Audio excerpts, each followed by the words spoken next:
Greetings from the Commissionerate of Collegiate Education, Andhra Pradesh, and welcome to you all for the today's session on test of adequacy of index number under business statistics.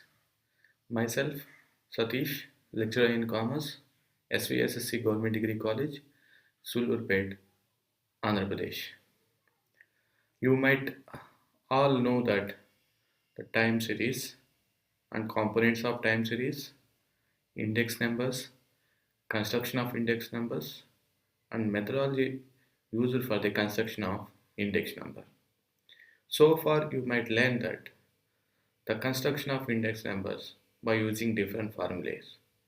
Now, in this lecture, you will be going to learn on the test of adequacy of index number. That means, which index number you are going to select for preparing the index numbers. Test of adequacy of index number. A index number which measures the changes in the level of phenomenon from one period to another period that can satisfy the certain test. Those tests are unit test, time reversal test, factor reversal test, and circular test. If any index numbers satisfied from the following test, that can be considered as the adequacy of index numbers. Now come to the unit test.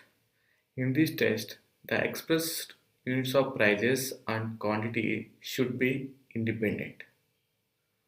All the methods, example, simple aggregative methods satisfy this test, and all other indices satisfy the test except unweighted aggregative index number. Component coming to the time reversal test. This method works for both backward and forward approaches. It is based on the analogy that the principle which hold the good for a single commodity should also be true for index number as a whole. The ratio between one point of time and the other point of time, no matter which of the two is taken of the base. In other words, when the data for any two years are treated by the same method, but if the base is reversed, the two index numbers should be reciprocal of each other. Symbolically, you can represent the test is P01 into P10. P10 should be equal to 1. So here P01 is the index for the time 1 and 0 time, and P1 is that index of 0 time is on 0 time. Under this method, if the product is not the unity, the method suffers from the time biases. The method is satisfied for the following tests.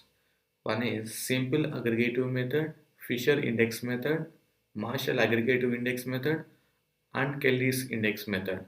So the above methods are satisfied by the time reversal test. Factor reversal test. According to this method, the price index and quantity index should be equal to value index.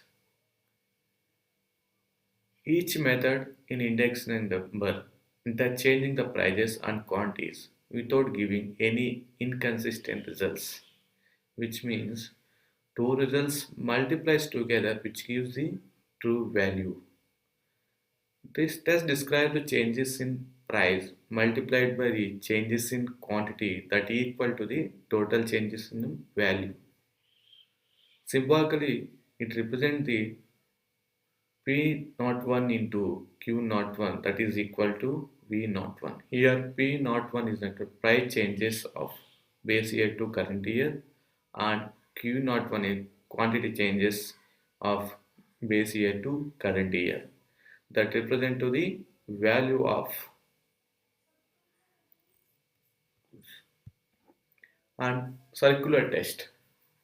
Mostly two types of base periods are used to construct the index number, namely fixed based method, and chain based method. In most cases, fixed based methods are used. It can take into account of any changes in the price or quantities in any other year.